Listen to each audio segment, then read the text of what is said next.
सुर में गाना सीखिए पाधानीसा ऐप के साथ। AI powered personal music teacher from Saregama.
कानडा राजा पंढरीचा, कानडा राजा पंढरीचा,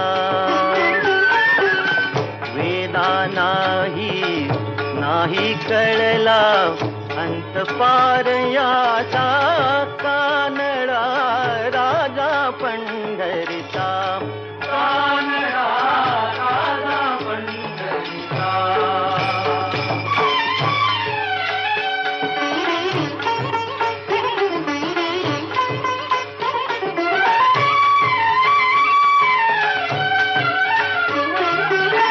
निराकार तो निर्गुण ईश्वर कसा प्रगटला असावी ठेवर, निराकार तो निर्गुण ईश्वर कसा प्रगटला असावी ठेवर, उभय ठेविले हात कटीवर, उभय ठेविले हात कटीवर, पुतळा चैतन्याचा,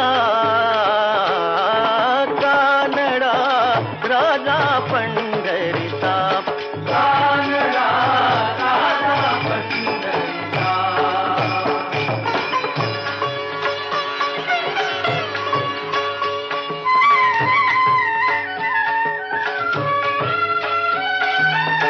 परब्रह्म हे भक्तासाठी, परब्रह्म हे भक्तासाठी, मुके ठाकले भीमेसाठी, मुके ठाकले भीमेसाठी, उभा राहिला भाव सावयव जणू की कुंडलिकाचा कानडा राजा पंढरीचा कानडा राजा पंढरीचा कानडा राजा पंढरीचा कानडा राजा पंढरीचा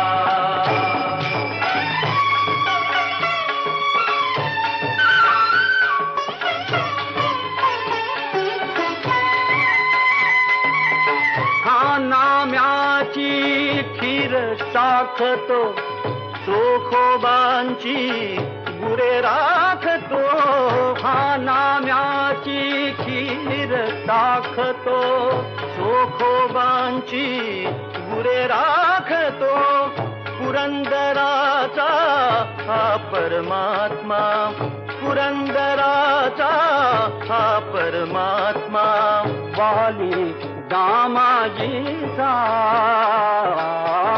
कानडा राजा पंढरीचा कानडा राजा पंढरीचा कानडा राजा पंढरीचा कानडा राजा पंढरीचा.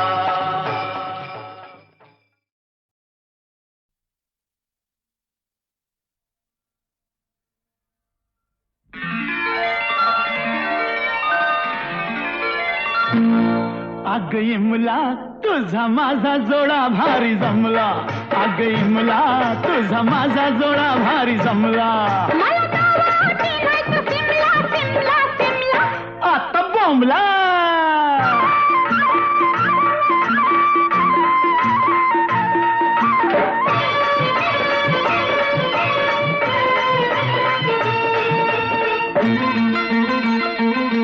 धुक आलंय लय ग दाटून चल इथंच घेऊया भेटून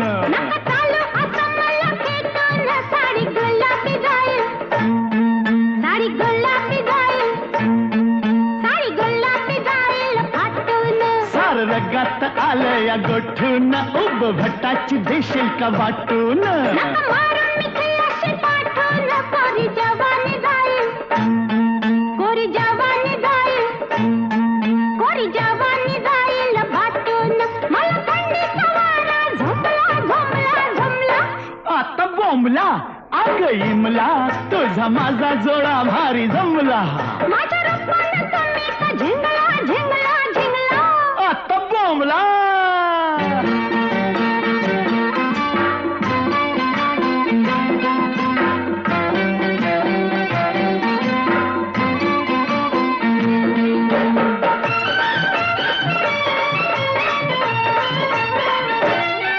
तुझ्या वट्टात डाळिंब फुट ग माझ काळीज तिळ तिळ तुट आम्ही मुलखात कावट सांगा सोडाल का जरा सोडाल का माझं सोडाल का मन गट तुझी लवलवती कंबर ग जस हालत या झुंबर माझ्या दिलाच्या किल्ल्यावर हो तुम्ही चढाल का सांगा चढाल का आता चढाल का तर सार करून जीव हा दमला दमला दमला आता बोंबला अग यमला तुझा माझा जोडा भारी जमला माझ्यासाठी बांधा एक बंगला बंगला बंगला आता बोंबला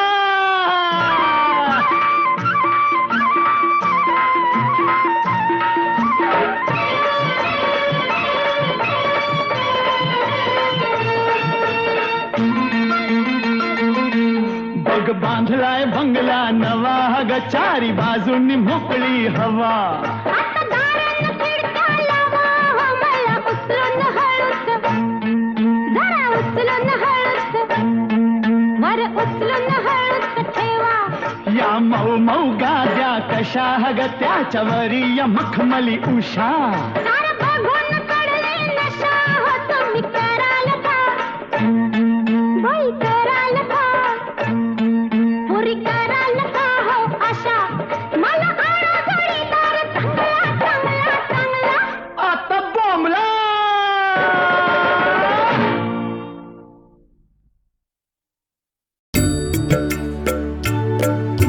घनश्याम सुन्दरा घनश्याम सुन्दरा श्रीधरा अरुणोदय झाला उठी लवकरी वनमाळी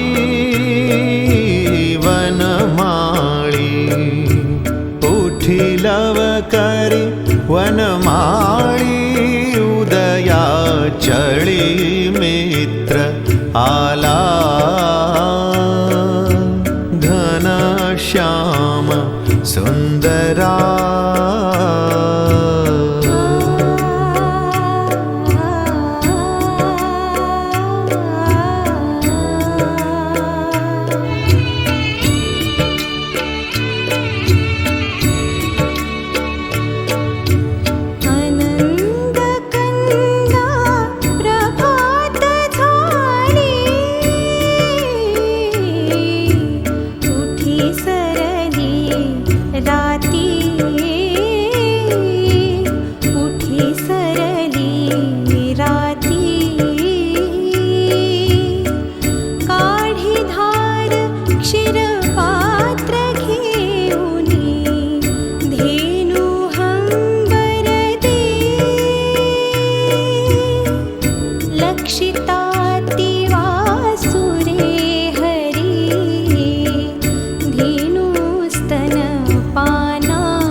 सायंकाळी एके मेळी द्विजगण अवघे वृक्षी अरुणोदय होताच उडाले चरावया पक्षी प्रभात काळी उठुनी कावडी तीर्थपथ लक्षी करुणी सडा सम्मार्जन गोपी कुंभ घेऊनी कुक्षी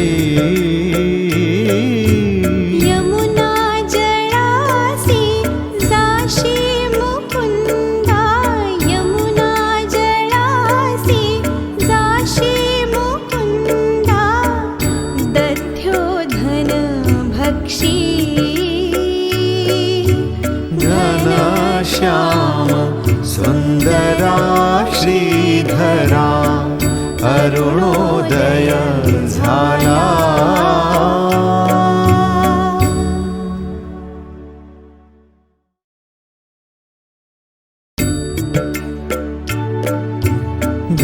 घनश्याम सुन्दरा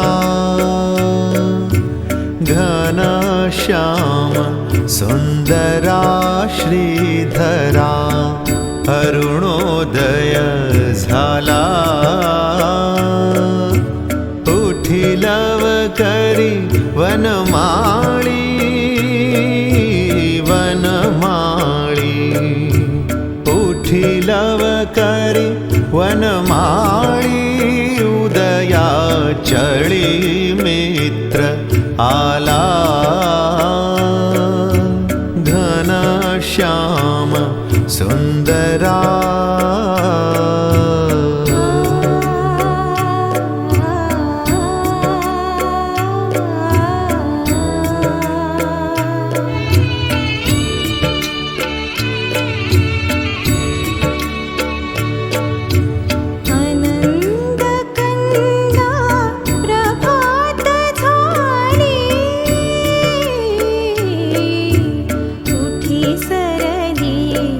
रात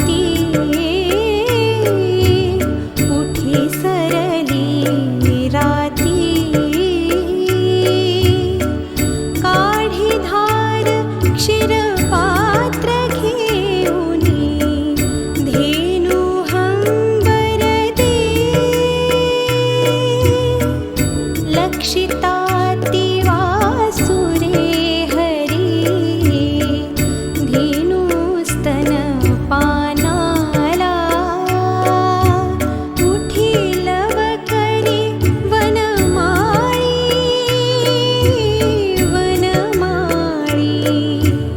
उठी लवकरी वनमाळी उदयाचळी मित्र आला घनश्याम सुंदरा सायंकाळी एके मेळी द्विजगण अवघे वृक्षी अरुणोदय होताच उडाले चरावया पक्षी प्रभात काळी उठुनी कावडी तीर्थपथ लक्षी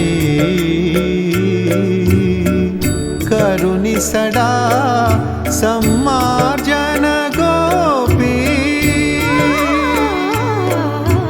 कुंभ घेऊनी कुक्षी यमुना जळासी जाशी मुकुंदा यमुना जळासी जाशी मुकुंदा दध्यो धन भक्षी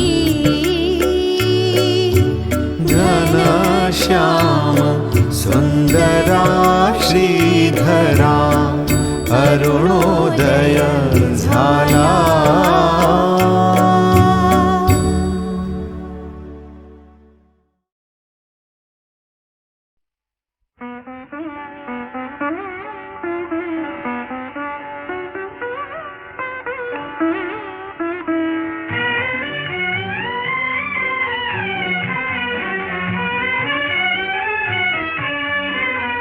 मी तुला न पाहिले तू मला न पाहिले का कसे कधी कुठे कुणी कुणास जिंकले मी तुला न पाहिले तू मला न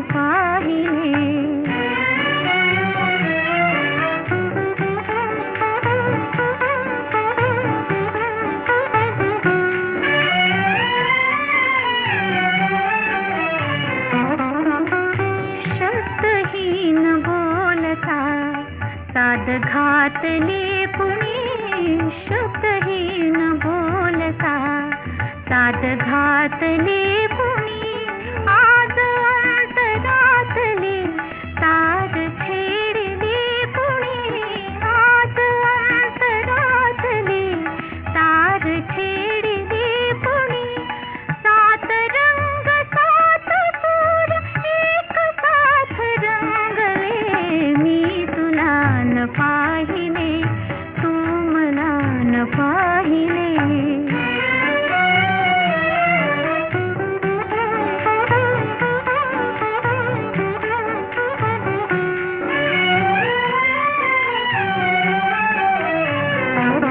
फूल फूल उमलले गंध दाटला मनी फूल फूल उमलले गंध दाटला मनी हृदय गोद बोलते तेच आज लोटणी हृदय गोद बोलते तेच आज लोटणी स्वप्न मिलनातल्या कल्पनेत लाजले मी तुला न पाहिले तू मला न पाहिले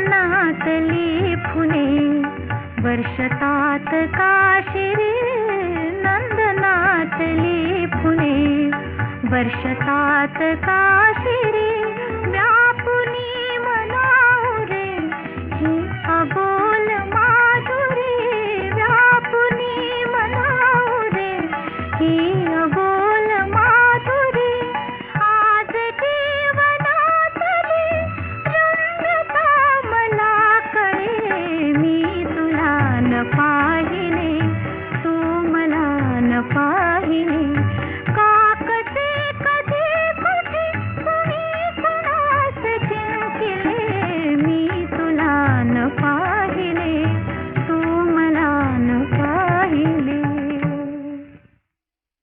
पहिलं आव्हान. संकलनाच्या खोलीतून आगीच्या ज्वाळा छप्पर भेदून उंच उंच चालल्या होत्या. अवतीभोवती बघ्यांची खूप गर्दी जमू लागली होती. हा हा म्हणता सर्वांनी पाण्याचा मारा सुरू केला. मिळेल त्या भांड्यांनी बादल्यांनी पाणी ओतून आग आटोक्यात आणण्याचा आटोकाट प्रयत्न चालला होता. ज्या ठिकाणाहून आगीचा भयंकर लोळ वर आकाशाकडे चालला होता तिथं छपरावर चढून पाणी ओतणं अशक्य होतं. याच खोलीत आजवरच्या फिल्म्सच्या निगेटिव्स ठेवलेल्या होत्या. त्या नायट्रेट फिल्मचा भयंकर भडका आसपासच्या सर्व चीजवस्तू बेचिराग करत होता. हळूहळू जमवत आणलेला महाराष्ट्र फिल्म कंपनीचा संसार आम्हा सर्वांच्या डोळ्यांसमोर जळून राख होत होता. तेवढ्यात कोणीतरी ओरडला, अरे आपला कॅमेरा! कंपनीत अलीकडेच कामाला राहिलेला फणसाळकर नावाचा एक तगडा माणूस वेड्यासारखा जळत्या संकलनाच्या खोलीकडे बेफाम होऊन धावत सुटला. एका खिडकीला धक्का मारून ती त्याने उघडली. वाकून आत भिंतीजवळ असलेला कॅमेरा बाहेर काढला. कॅमेऱ्याला आगीच्या ज्वाळांनी घेरलं होतं. तो पुन्हा पिसाटासारखा धावत आला आणि त्याने तो पेटता कॅमेरा पाण्याच्या हौदात नेऊन टाकला. बाबूराव पेंटर एका कोपऱ्यात एखाद्या पुतळ्यासारखे निश्चल उभे राहून हा अग्निसंहार असहाय्यतेने पाहत होते. आगीची बातमी ऐकून शाहू महाराजही आपल्या खडखड्याचे घोडे भरधाव दौडवत आले. त्यांनी बाबूराव पेंटरांना जवळ बोलावून धीर दिला. कोल्हापूरचं भूषण असलेली ही महाराष्ट्र फिल्म कंपनी यापुढेही मोठ्या जोमानं चालली पाहिजे असं खूप कळकळीनं त्यांनी सांगितलं. संकलनाच्या खोलीत असलेल्या सैरंध्री आणि सुरेखा हरणच्या निगेटिव्ह जळून राग झाल्या होत्या. सर्वात दुर्दैव म्हणजे सैरंध्री चित्रपट आणि स्वदेशी कॅमेरा टिळकांना दाखवण्यास बाबूराव पेंटर घेऊन गेले असताना त्यांनी टिळकांवर एक लघुपट बनवला होता. शिवाय नटवर्य गणपतराव जोशी यांच्या अविस्मरणीय भूमिकांचे काही हिस्से त्यांनी एका लघुपटात चित्रित केले होते. या दोन्ही दुर्मिळ फिल्म्स या आगीत जळून खाक झाल्या होत्या. लोकमान्य टिळक आणि गणपतराव जोशी यांचं नुकतंच निधन झालं असल्यामुळे पुन्हा तशीच दुसरी फिल्म बनवणं आता अशक्यच होतं. या अग्निकांडानंतर बाबूराव पेंटर त्या कॅमेऱ्याचं कलेवर घेऊन बाबा गजबरांच्या खोलीत बसले होते. आमचा स्वदेशी कॅमेरा त्याला हौदातून बाहेर काढला. त्याचं लाकडी कवच जळून पार कोळसा झालं होतं. त्याने तो जळलेला लाकडी सांगाडा काढून टाकला आणि आतल्या यंत्राचे लोखंडी आणि पितळी भाग उपयोगात येण्यासारखे आहेत का या विचारानं ते त्यांचं काळजीपूर्वक निरीक्षण करू लागले. कॅमेऱ्याची परदेशाहून आणलेली लेन्स निरुपयोगी झाली होती. काही लोखंडी भाग आगीमुळे लोळागोळा होऊन गेले होते. बाबूराव पेंटर त्यातील एक एक भाग सुटा करून तो तपासून बाजूला ठेवीत होते. एखाद्या दुर्दैवी बापावर आपल्या तरुण मुलाच्या अस्थी गोळा करण्याचा प्रसंग यावा तितकंच हे दृश्यही अंतःकरण पिळवटून टाकणारं होतं. कॅमेऱ्याचा एक एक पार्ट सोडवत असताना बाबूराव पेंटरांना पाहून माझे डोळे वारंवार भरून येत होते. पण ते मात्र एवढ्या मोठ्या आघातानंतरही हे काम एखाद्या स्थितप्रज्ञासारखे करत होते. अशा जड वातावरणातच काही दिवस गेले.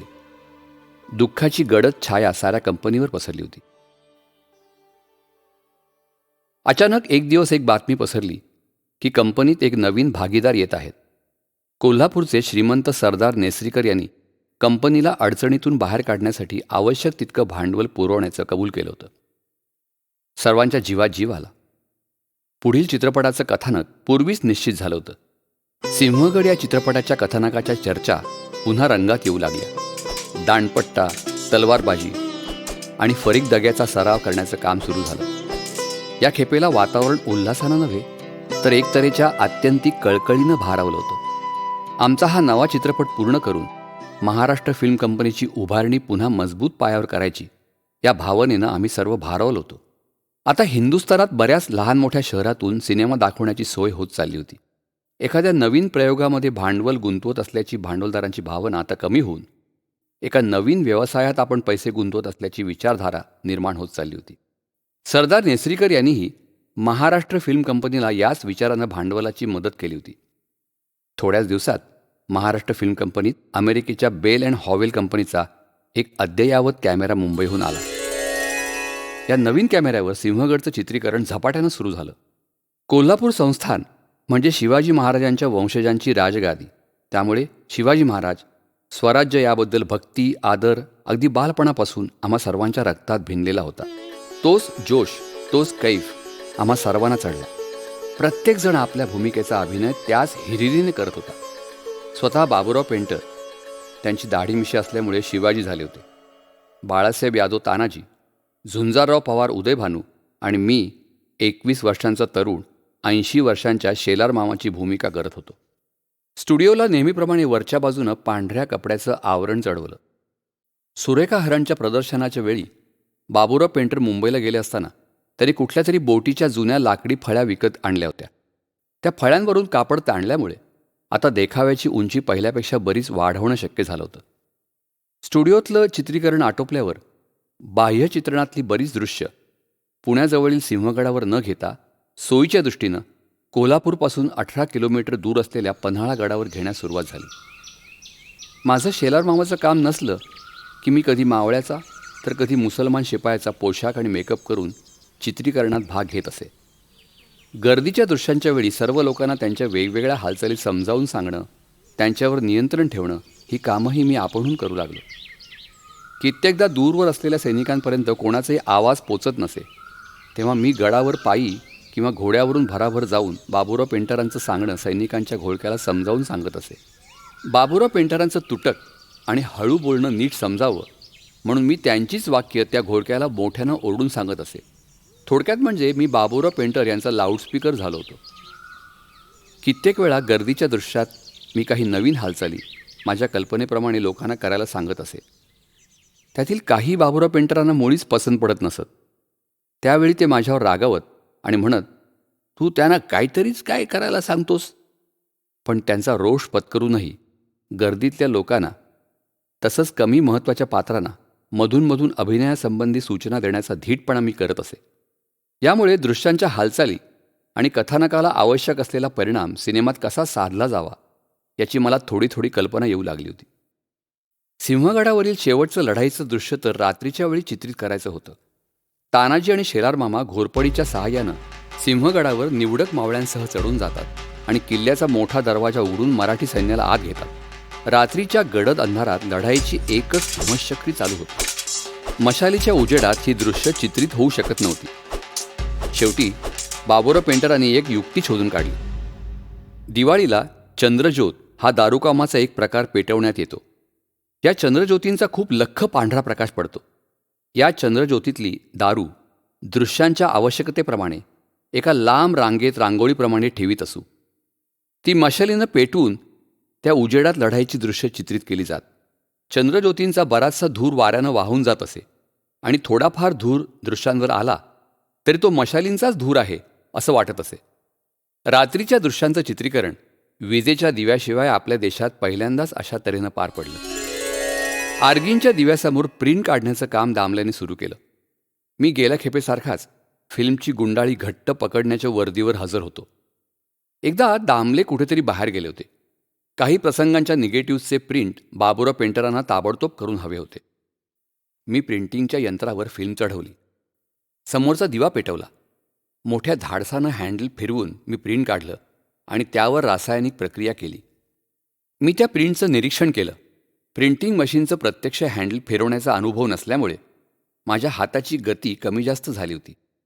प्रिंट एकसारखं आलं नव्हतं. काम शिकण्याच्या नादात मी कंपनीचं नुकसान केलं याबद्दल मला फार वाईट वाटलं. मी दामले मामांची क्षमा मागितली. बाबूराव पेंटरांकडेही जाऊन त्यांना सर्व हकीकत सांगून झालेली चूक कबूल केली. बाबूराव पेंटर सिंहगडचं संकलन करू लागले. आता थोडासा अनुभव आणि संकलनाचं ज्ञान पाठीशी असल्यामुळे बऱ्याच प्रसंगांचं संकलन मी स्वतंत्र रीतीने केलं. मी जोडलेले लढाईचे प्रसंगसुद्धा बाबुराव पेंटरांनी पाहिले आणि त्यात काही दुरुस्ती केली नाही, त्यावरून ते प्रसंग मी व्यवस्थित जोडले असावेत अशी माझी खात्री झाली. सिंहगड तयार झाला.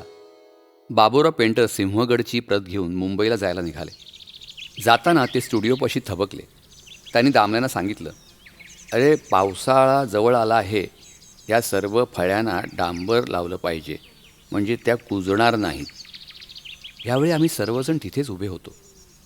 कंपनीतील धोंडूगडी, आनंद डोंबारी, जाधव वगैरे इतर सर्वजणांना बगल देऊन दामल्यांनी मला हाक मारली आणि सांगितलं, शांताराम, हे डांबर लावायचं काम उद्यापासून तूच सुरू कर. मी बरं. दुसऱ्या दिवसापासून मी एखाद्या बिगाऱ्यासारखा अर्धी चड्डी घालून या कामाला लागलो. 2 शिड्या एकमेकांना बांधून जवळजवळ 26-27 फूट लांबीची एक उंचच्या उंच शिडी तयार केली आणि स्टुडिओच्या 25 फूट उंचीवर असलेल्या त्रिकोणाकृती फळ्यांना डांबर लावण्याचा उद्योग सुरू केला. एका लहानशा लोखंडी पोहऱ्यातून मी थोडं डांबर वर नेत असे आणि एक गोंडपाटाचा बोळा गरम डांबरात बुडवून ते मी चक्क चुलीला पोतेरं घालतात त्याप्रमाणे फळ्यांना चांगलं घासून फासत असे. यामुळे माझे दोन्ही हात खूप भगभगत असत.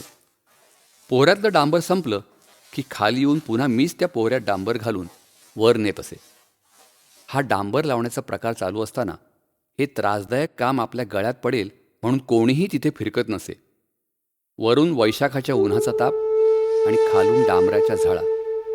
पण मी ते काम दामल्यांच्या सांगण्याप्रमाणे पावसाळ्याच्या आत मोठ्या चिकाटीनं संपवलं. सिंहगड मुंबईला नॉव्हेल्टी सिनेमात लागला. भारतातील हा पहिला ऐतिहासिक मूकपट होता. या चित्रपटाने महाराष्ट्र फिल्म कंपनीला अमाप यश आणि पैसा मिळवून दिला. बाबुराव पेंटर कामानिमित्त मुंबईला गेले असले की सर्वसाधारणपणे कंपनीत माणसांचा वावर खूपच कमी असे. बराच वेळा थिएटरच्या मुख्य इमारतीत मी एकटाच असे. एकदा रात्री थिएटरमध्ये मी काही वाचत बसलो होतो. सहज माझी नजर पायथ्याशी गेली तर माझ्या अंथरुणावर एक नाग वेटोळं घालून बसलेला. मला पाहिल्याबरोबर त्यानं फणा काढला. एक क्षणभर मी चांगलाच चरकलो, पण मी अजिबात आरडाओरडा केला नाही की त्याला मारण्यासाठी काहीच हालचाल केली नाही. त्या नागाला ते समजलं की काय कोणाच ठाऊक. थोड्या वेळानं तो सळसळत दुसऱ्या दिशेनं निघून गेला. नंतर मी त्या ठिकाणी त्याच अंथरुणावर डाराडूर झोपलो. बाबुराव पेंटर मुंबईहून परत आले. सिंहगडच्या यशानं आनंदित होऊन आम्हा सर्वांचे पगार वाढवले गेले. माझा पगार 9 रुपयांवरून 15 रुपये झाला. पगार वाढून 1-2 महिने झाले असतील आणि बापूंचं हुबळीहून पत्र आलं. त्यांनी मला कोल्हापूरला आम्हा सर्वांना राहण्यासाठी एक भाड्याचं घर बघायला सांगितलं होतं. बहुतेक ते हुबळीला राहून कंटाळले असावेत. त्याने तिथलं आपलं हॉटेल बंद केलं आणि 4-5 हजार रुपये गाठीशी घेऊन आई, बापू, माझे 3 धाकटे भाऊ इतकी मंडळी कोल्हापूरला परत आली. दादा मात्र मुंबईला एका मोटर कंपनीत नोकरीला लागला होता. नंतर काही दिवसांनी आम्ही सर्वजण त्याच्या लग्नासाठी मुंबईला गेलो होतो. आता पुन्हा आमच्या कंपनीत पुढील चित्रपटाच्या कथानकाबद्दल विचार सुरू झाला. सुरेखा हरण सर्व शहरातून दाखवायच्या अगोदरच जळून गेला होता. त्यामुळे त्याच कथानकावर पुन्हा दुसरा मूकपट घ्यायचं निश्चित झालं. त्याचं नाव मात्र यावेळी माया बाजार असं ठेवायचं ठरलं. याचं कथानक, दृश्य, पात्रयोजना आणि प्रसंगांच्या तालमी वगैरे सर्व काही पूर्वीच झालं असल्यामुळे पावसाळा संपल्याबरोबर माया बाजारचं चित्रीकरण भराभर सुरू झालं आणि हा म्हणता संपलंही. या चित्रपटाच्या संकलनाची जबाबदारी माझ्यावरच होती. 1923 सालात महाराष्ट्र फिल्म कंपनीनं सिंहगड आणि माया बाजार या 2 यशस्वी चित्रपटांची निर्मिती केली. आता महाराष्ट्र फिल्म कंपनीचा पसारा वाढू लागला होता. एकदा बापू आमच्या कंपनीत बाबुराव पेंटरांना सहज भेटायला म्हणून आले होते. तेव्हा बाबुराव पेंटरांनी बापूंचा दुकानदारीचा अनुभव जमेस धरून त्यांना कंपनीत हिशेब लिहायला राहता का म्हणून विचारलं. स्वतंत्र व्यवसायाची धावपळ आणि कोल्हापुरातील पुन्हा त्याच जुन्या ओळखीमुळे होणारी उधारी या सर्व गोष्टींचा विचार करून बापूंना हे काम करणं जास्त योग्य वाटलं. महाराष्ट्र फिल्म कंपनीचे हिशेबनीस म्हणून त्यांना 25 रुपये पगार मिळू लागला. माझा कष्टाळूपणा आणि कामाचा उरक पाहून बाबुराव पेंटरांनी माझा पगार पुन्हा वाढवला. मला दरमहा 50 रुपये मिळू लागले. एकंदरीत मधल्या उलथापालथीनंतर आयुष्याला आता थोडंसं स्थैर्य आलं होतं. कोल्हापूरला परत आल्यापासून आईबापूंच्या डोक्यात माझ्या लग्नाचा विचार घोळत होता. पण अपुऱ्या मिळकतीची सबब पुढे करून मी ते टाळत आलो होतो. बापू बहुतेक रोज संध्याकाळी पुन्हा देवल क्लबमध्ये जाऊ लागले होते. तिथे त्यांची ओळख गोविंदराव टेंब्यांचे पट्टशिष्य गुंडोपंत वालावलकर यांच्याशी झाली. गुंडोपंतही उत्तम हार्मोनियम वाजवत असत. ते फलटण संस्थानात संगीतकार म्हणून नोकरीला होते. एकदा बोलण्यात विषय निघाला असताना गुंडोपंतांनी त्यांची एक मेहुणी लग्नाची असल्याचं बापूंना सांगितलं. बापू गुंडोपंतांबरोबर फलटणला जाऊन मुलगी पाहून आले. त्यांना मुलगी आवडली. मुलीचे आई वडील तिच्या लहानपणीच वारले होते. तिला फक्त एक लहान भाऊ होता. मला बापूंनी मुलगी पाहण्याचा आग्रह केला. आता माझा पगार नगद 50 रुपये असल्यामुळे माझी कमी मिळकतीची सबब पार लंगडी पडली होती. तेव्हा आईचा माझ्या लग्नाबद्दलचा लकडा निकरावर आला होता. एक दिवस आई म्हणाली, शांताराम, तू म्हणतोस तुला लग्न करायचं नाही. अरे पण का? जरा विचार कर. आता किती दिवस मीच एकटीनं साऱ्या घरादाराचे कष्ट उपशीत राहायचं? काशीनाथनं तिकडे मुंबईला लग्न करून घेतलंय. त्याची बायको मुंबईला. तिचा मला काय उपयोग? माझ्या सर्व कळा बाबूराव पेंढारकरांच्या हातात आहेत हे बापूंना पुरतं माहीत होतं. त्यांनी बाबूरावांच्या कानावर ही गोष्ट घातली. त्यांनीही माझं मन लग्नासाठी अनुकूल करण्याचा प्रयत्न सुरू केला. बाबूराव म्हणाले, तुला मुलगी पाहायला फलटणला जायचं नसेल तर आपण तिला इथे कोल्हापूरला बोलावून घेऊ. मी ताडकन उत्तर दिलं, हो, त्या मुलीला इथं बोलवायचं आणि वरून पुन्हा पसंत नापसंत हे सांगायचं. एखाद्याची मुलगी म्हणजे काय बाजारातली खरेदीची वस्तू थोडीच आहे. बाबूराव माझ्या तोंडाकडे पाहतच राहिले. आम्ही दोघेजण वधू परीक्षेकरता फलटणला गेलो. जेवायला बसलो असताना एक ठेंगणी ठुसकी गहू वर्णाची मुलगी आली आणि काहीतरी वाढून गेली. जेवणानंतर हात धुवून मी आणि बाबूराव माडीवरल्या खोलीत गेलो. एकांत मिळताच बाबूरावांनी विचारलं, मग काय, कशी वाटली मुलगी तुला? मला काय समजते त्यात. हे बघ, मुलगी मला बरी वाटली. हां, तिला शिक्षण वगैरे फारसं काही नाही म्हणा, पण आपण शिकू तिला. हो पण, अरे असा चाचरतोस काय? तुला तिला नीट पाहायची आहे का? मी हो नाही काही म्हणायच्या आतच त्यांनी खाली हाक मारून त्या मुलीला पुन्हा वर बोलवलं. थोड्या वेळानं ती 12 वर्षांची मुलगी नवीन पातळाचा पोंगा आवरत आमच्या खोलीत आली आणि एका बाजूला अवघडून उभी राहिली. मी तिच्याशी काहीच बोलू शकलो नाही. मुलगी पसंत की नापसंत? एखाद्या मुलीला एकदा नव्हे दोनदा आणि तेही आपण बोलावून पाहिल्यावर नापसंत करायचं म्हणजे त्या मुलीला किती यातना होतील. बरं, तसं तिच्यात नापसंत करण्याजोगं काहीही व्यंग नव्हतं. शिवाय एखाद्या मुलीला अशा तऱ्हेनं पाहिल्यानंतर तिला नकार देण्याचा माणसाला अधिकारच काय? मी बाबूरावांना सांगितलं की मुलगी मला पसंत आहे. माझ्या मनाला आजही हे नैतिक समाधान आहे की दुसऱ्या आणखी मुली न पाहता मी प्रथम पाहिलेल्या मुलीशीच लग्न केलं. आईबापूंना लग्नाच्या जास्त खर्चात पाडायचं नाही असं मी ठरवलं. त्यांनी ज्याप्रमाणे नरसोबाच्या वाडीला आपलं लग्न करून घेतलं होतं त्याप्रमाणे माझंही लग्न त्याच तीर्थस्थानी अगदी साध्या पद्धतीनं झालं. 12 वर्षांची कुमारी अंबू मुगळखोड सौ विमल शांताराम वणकुद्रे उर्फ सौ विमल व्ही शांताराम झाली. लग्न झालं म्हणजे माझ्या वागण्यात काही भयंकर फरक पडला होता अशातला भाग नाही. मी जेवायला बसलो की विमल मला जेवायला वाढून बाजूला उभी राहून मला हवं नको ते पुन्हा वाढत असे. पूर्वी नवऱ्याच्या उष्ट्या ताटात बायकोनं जेवण्याचा प्रघात असल्यामुळे जेवणात काही चांगले जिन्नस किंवा गोडधोड असलं की पानात ते मुद्दाम जास्त घेऊन मी तिच्यासाठी राखून ठेवी. एवढाच आमचा रोमांस. आमचं लग्न झाल्यावर 3-4 महिन्यांनी विमल वयात आली. त्यानंतर सर्व धार्मिक विधी झाले. कोणाला सांगितलं तर खोटं वाटेल, पण मी स्त्री पुरुष मिलनाच्या बाबतीत अगदीच अनभिज्ञ होतो. कंपनीतल्या माझ्या एका विवाहित मित्राला सर्व गोष्टी विचारून मी त्याबद्दल चक्क माहिती करून घेतली. रात्र झाली. विमल पाण्याचं तांब्याभांडं घेऊन आली. ती थोडी गांगरल्यासारखी दिसत होती. तिचं लहान वय पाहून मनात विचार आला, ही आज रात्रीच्या मिलनाच्या प्रसंगी साथ देऊ शकेल का? आजच्या पहिल्याच एकांताच्या रात्री हे मिलन झालंच पाहिजे का? पण लगेच असाही विचार आला की कदाचित मी हिचा शेजारची सखी म्हणून आज स्वीकार केला नाही तर माझ्या या वागण्याबद्दलचं दुःख हिला कायम डाचत राहील. शेवटी ही गोष्ट मी तिच्यावरच सोडून द्यायचं ठरवलं आणि तिला सांगितलं, हे बघ, तुला जर माझ्याजवळ यायचं असेल तर तो कोपऱ्यातला दिवा मालव, नाहीतर तो तसाच राहू दे. ती लाजली, गोड लाजली. मी बिछाण्यावर पडलो. थोड्या वेळानं खोलीत अंधार झाला. पहाट झाली. झोप थोडी चाळवली. डोळे किलकिले करून शेजारी पाहिलं, ती तिथे नव्हती. आईबरोबर ती घरच्या कामाला लागली होती. मीही प्रातर्विधी वगैरे उरकून कंपनीत कामाला निघून गेलो.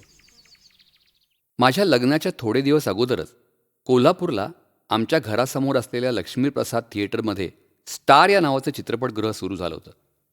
या स्टार सिनेमाचे मालक कृष्णराव हरिहर या नावाचे बेळगावचे एक श्रीमंत गृहस्थ होते. मला त्यांनी स्टार सिनेमाचे मॅनेजर होता का म्हणून विचारलं. मी त्यांना महाराष्ट्र फिल्म कंपनीतली कामाची तरेवाईक वेळ अवेळ नीट समजावून सांगितली.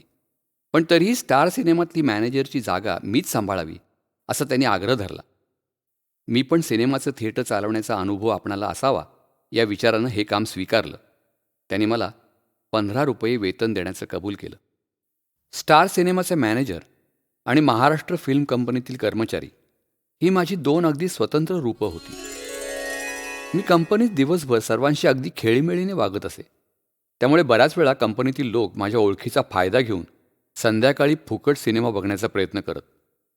पण हा सिनेमा नुकसानीत चालत असल्यामुळे मी त्यांना पैसे देऊन तिकीट काढल्याशिवाय आत जाऊ देत नसे.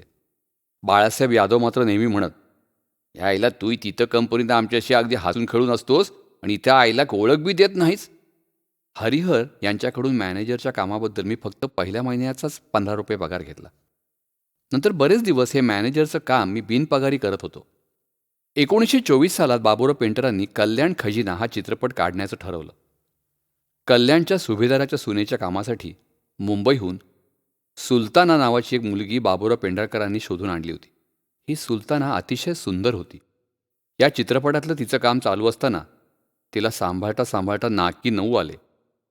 कोल्हापूरसारख्या रांगड्या शहरात इतकं नाजूक बेहतरीन रूप क्वचितच नजरेस पडत असल्यामुळे कोल्हापूरचे सरदार दरकदार तिला पाहण्यासाठी धडपडत असत. या सुलतानाबरोबर आलेली तिची आई मात्र महावस्ताद होती. सुलतानाचं काम उरकल्यावर मायलेकी ताबडतोब मुंबईला निघून गेले. या चित्रपटात माझी प्रमुख भूमिका नसल्यामुळे बाबुराव पेंटरांच्या दिग्दर्शनातल्या बऱ्याच खुब्या बारकाईनं पाहण्याची मला मोठीच संधी मिळाली. एखाद्या नटाकडून किंवा नटीकडून पाहिजे तसा अभिनय वठवून घेता आला नाही तर ते त्यांना अशा विवक्षित ढंगानं उभं करीत की त्याचा उचित परिणाम प्रेक्षकांवर होत असे. ते स्वतः उत्तम चित्रकार असल्यामुळे एखाद्या दृश्याची मांडणी इतक्या आकर्षक पद्धतीनं करीत की एखादं चित्रच सजीव होऊन हालचाल करू लागलंय असं वाटे. दृश्यातील घटना घडत असताना समोरच्या बाजूला म्हणजे फोरग्राऊंडला काय असलं पाहिजे आणि पाठीमागे बॅकग्राऊंडला काय असायला पाहिजे याचं संपूर्ण चित्र त्यांच्या मनःचक्षूंपुढे अगदी स्पष्ट तयार असे. त्यात जर कोणी बदल सुचवला तर कथानकाच्या दृष्टीनं त्याचा कितपत परिणाम साधला जाईल याची त्यांना झटकन कल्पना येत असे. त्यामुळे पडद्यावर घडणाऱ्या पात्रांच्या हालचाली फारच मोजक्या आणि परिणामकारक असत. वातावरण निर्मितीतून प्रसंग बोलका करण्यात तर बाबुरावांचा इतका हातखंडा होता की कित्येक वेळा टायटल्सची गरजसुद्धा भासत नसे. बाबुराव पेंटरांच्या हाताखाली मी दिवस रात्र राबत असल्यामुळे या सर्व गोष्टी खूपच जवळून पाहण्याचं भाग्य मला लाभलं. त्याने मला एखादा प्रसंग आपण असा का घेतला आणि त्यामागचा हेतू काय आहे हे कधीही समजावून सांगितलं नाही किंवा चित्रपट कलेचं तंत्र स्वतःहून शिकवलंही नाही. तशी पद्धतच नव्हती. मी स्वतःच्या बुद्धीच्या कुवतीनुसारच ते शिकत आलो. यानंतरचा चित्रपट होता महाराणी पद्मिनी. यात मी पद्मिनीच्या नवऱ्याची भूमिका केली होती. हा चित्रपट ठीक चालला. याच वर्षीचा 1924 महाराष्ट्र फिल्म कंपनीचा शेवटचा चित्रपट होता श्रीकृष्ण अवतार.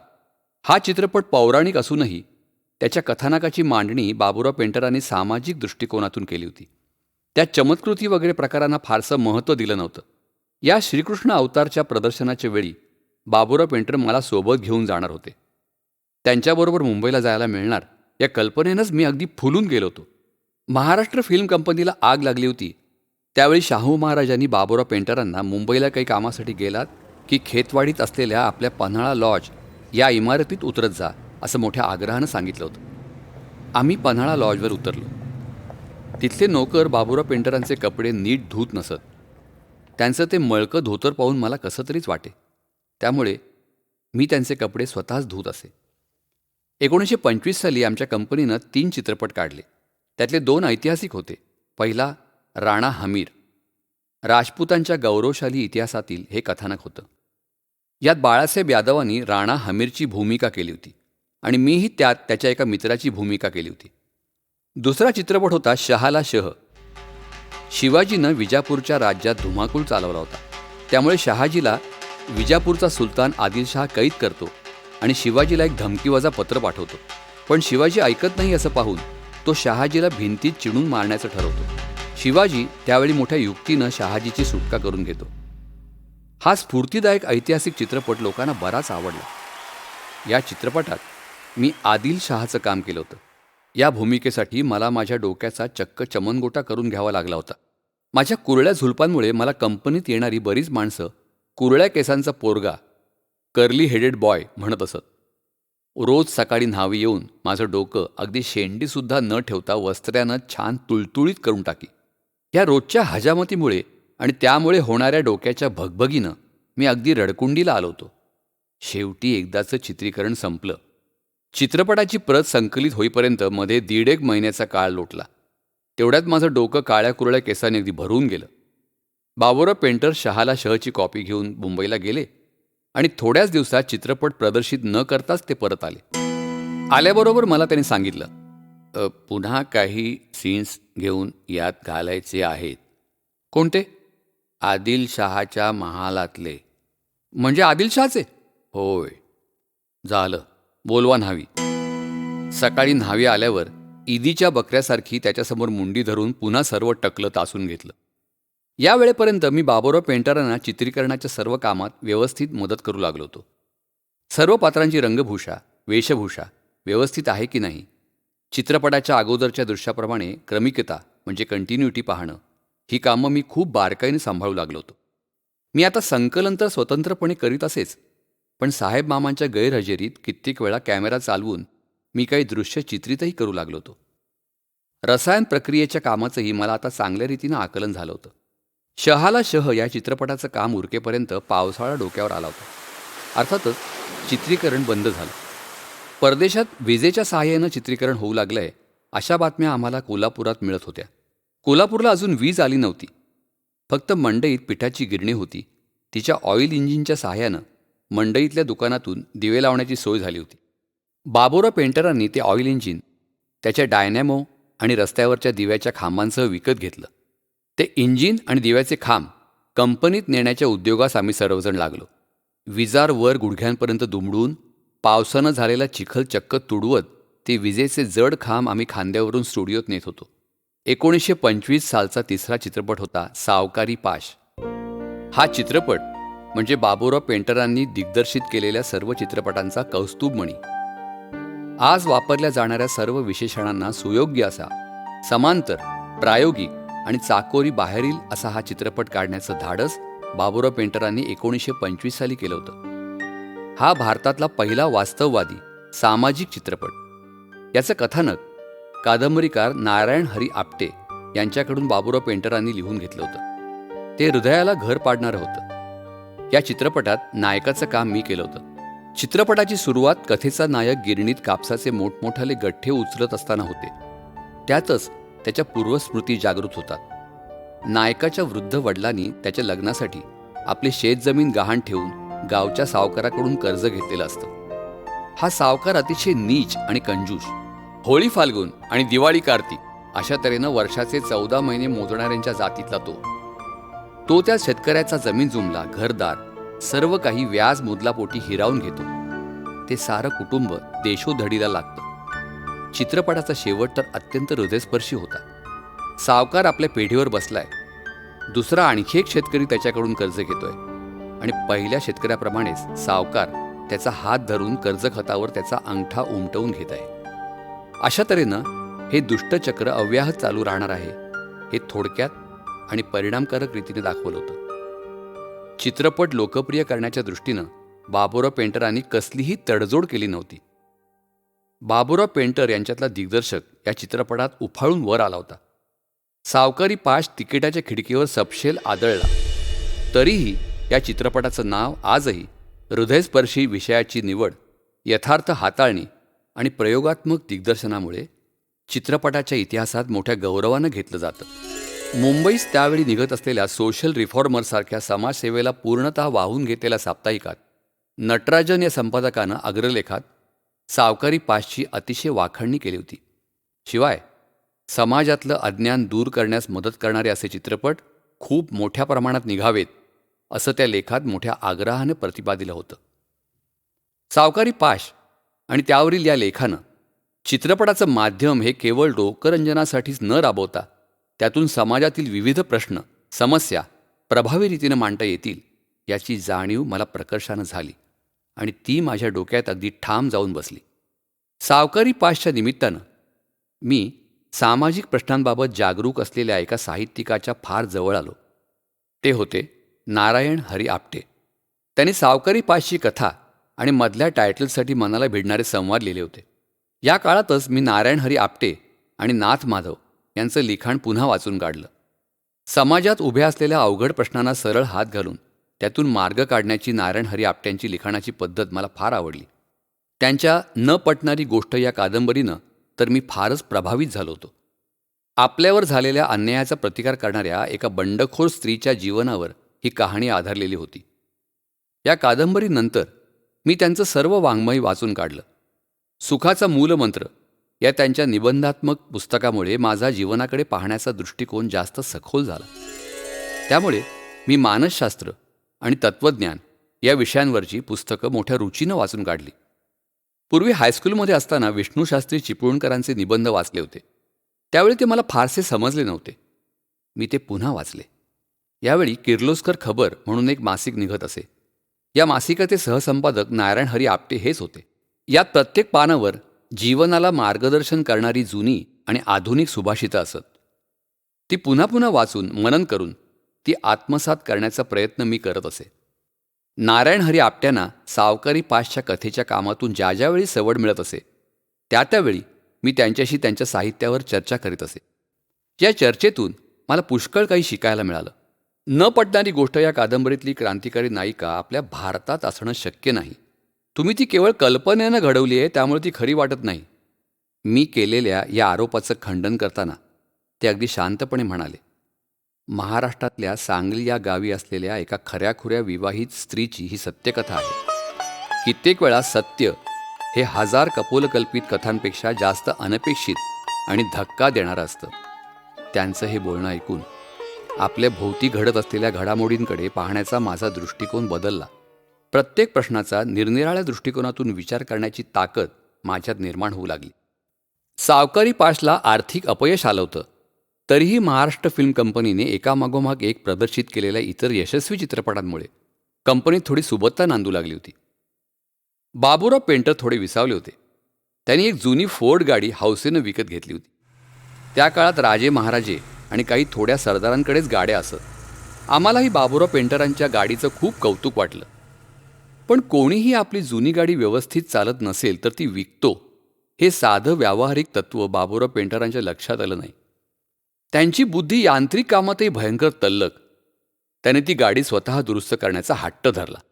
ते आणि दादा मिस्त्री स्वतः लेथवर बसून गाडीचे नादुरुस्त पार्ट बनवू लागले. आम्ही सर्व शिष्यमंडळी त्यांना मदत करू लागलो. गाडीचा जुना रंग खरवडून नवा रंग लावण्याचं काम सुरू झालं. चित्रपट निर्मितीचं प्रमुख काम दुय्यम झालं. मोटार दुरुस्त करणाऱ्या मिस्त्रीला पैसे देऊन ती गाडी चालू करण्यासाठी द्यावी आणि पुढील चित्रपटाचं काम बाबूराव पेंटरांनी सुरू करावं असा सल्ला कोणी हितचिंतकाने दिला तरी ते ऐकत नसत. शेवटी एकदा ती फोर्ड मोटार चालू झाली. आम्ही सर्वजण मोठ्या आयटीत गाडीतून फिरायला म्हणून बाजारातून निघालो. त्यावेळी आम्हाला टांग्यातसुद्धा मोठ्या मुश्किलीनं कधीतरी बसायला मिळायचं. मग आज मोटर गाडीतून फिरणार म्हणजे फारच मोठी पर्वणी. बाबूराव पेंटर गाडी चालवत होते. आम्हा सर्वांना खूप गंमत वाटत होती. महाद्वार रोडवर गाडी आली आणि अचानक काहीतरी मोठा आवाज गाडीतून आला आणि धडाक धडाक करत गाडी भर बाजारात बंद पडली. सारी शान खराब. भर बाजारात मी, दामले मामा, साहेब मामा, दादा मिस्त्री वगैरे आम्ही सर्वजण गाडी ढकलू लागलो. अगोदर आमच्याकडे कौतुकानं पाहणारे लोक आता हेटाळणीच्या नजरेनं पाहून हसत होते. गाडीत बाबूराव पेंटर एकटेच गाडीचं स्टेअरिंग हातात धरून बसले होते. आम्ही सर्वांनी आजूबाजूला कुठेही न पाहता माना खाली घालून गाडी ढकलत ढकलत कशी तरी आणून एकदाची कंपनीत टाकली. पुन्हा गाडीची दुरुस्ती, पुन्हा गाडीतून फिरणं. पण आता गावात नाही तर गावाबाहेर रंकाळा तलावाच्या भोवती. मग पुन्हा त्या गाडीचं मध्येच कुठेतरी बंद पडणं, हे प्रकार वारंवार होऊ लागले. कित्येक वेळा तर बाबूराव पेंटर आम्हाला गाडी मध्येच कुठेतरी बंद पडली तर ती ढकलण्यासाठी कोणी असावं म्हणून बरोबर घेऊन जात असावेत अशी शंका येऊ लागली. याच काळात माझा आणि केशवराव धायबरांचा स्नेह जास्त वाढत गेला. गेल्या 2-3 वर्षांपासून त्यांचं कंपनीतलं येणं जाणं बरंच नियमित झालं होतं. चित्रपट दिग्दर्शन, संकलन, रसायन आणि खास करून फोटोग्राफीच्या कामात ते बरंच बारीक लक्ष घालून काही ना काही शिकण्याचा प्रयत्न करत होते. कंपनीतले एक भागीदार तानीबाई कागलकर यांचे ते मेहुणे असूनही त्यांना त्याबद्दल अजिबात गर्व नव्हता. तेही माझ्याप्रमाणे थोडे अबोल आणि कोणाच्या अध्यात्मध्यात न पडणाऱ्यांपैकी होते. हिंदुस्थानात आता अनेक फिल्म कंपन्या उभ्या राहिल्या होत्या. त्यामुळे चित्रपटांच्या निर्मितीबाबत चढाओढही सुरू झाली होती. सर्वसाधारणपणे प्रत्येक कंपनी वर्षाला 5 ते 6 चित्रपट प्रदर्शित करीत असे. त्यामानाने आमची चित्रपट निर्मितीची गती खूप कमी होती. 1927 साली बाबुराव पेंटरांनी मुरलीवाला हा एकच चित्रपट पूर्ण केला. या चित्रपटात मी राधेच्या असंतुष्ट पतीची अनयाची भूमिका केली होती. एके दिवशी संध्याकाळी सरदार श्रीमंत नेसरीकर कंपनीत आले होते. ते बाबुराव पेंटरांच्या खोलीत बसले होते. मी नेहमीप्रमाणे काहीतरी कामात गुंतलो होतो. कोणीतरी मला शोधत तिथे आला आणि म्हणाला, तुला शेठच्या खोलीत बोलवलंय, सरदार साहेब आलेत. तसा आमचा कोणाचाही नेसरीकरांशी प्रत्यक्ष संबंध येत नसे. त्यामुळे या निरोपाचं मला जरा आश्चर्यच वाटलं. हातातलं काम तसंच टाकून मी बाबुराव पेंटर यांच्या खोलीत जाऊन उभा राहिलो. तिथे फक्त नेसरीकर आणि बाबुराव पेंटर होते. मला पाहिल्याबरोबर नेसरीकर म्हणाले, काय शांताराम, तुम्ही आणि केशवराव मिळून एखादा चित्रपट दिग्दर्शित कराल का? मला नेसरीकरांचं म्हणणं नीटसं समजलं नाही. मी त्यांच्या चेहऱ्याकडे पाहिलं. ते थट्टा करत नव्हते. उलट त्यांची मुद्रा मला फारच गंभीर दिसली. तिथून माझी नजर बाबुराव पेंटरांच्या मुद्रेकडे वळली. ते आपली दाढी कुरवाळत कुठेतरी शून्यात पाहत होते. इतक्यात पुन्हा नेसरीकरांचं बोलणं कानावर पडलं. आता इतकी वर्ष तुम्ही बाबुरावांच्या हाताखाली काम शिकतात, तरी पण तुम्ही दिग्दर्शन करायला घाबरता? त्यांच्या या प्रश्नामुळे मला विजेचा झटका लागावा तसं झालं. माझ्या आयुष्यातलं पहिलं आव्हान माझ्यासमोर उभं ठाकलं होतं.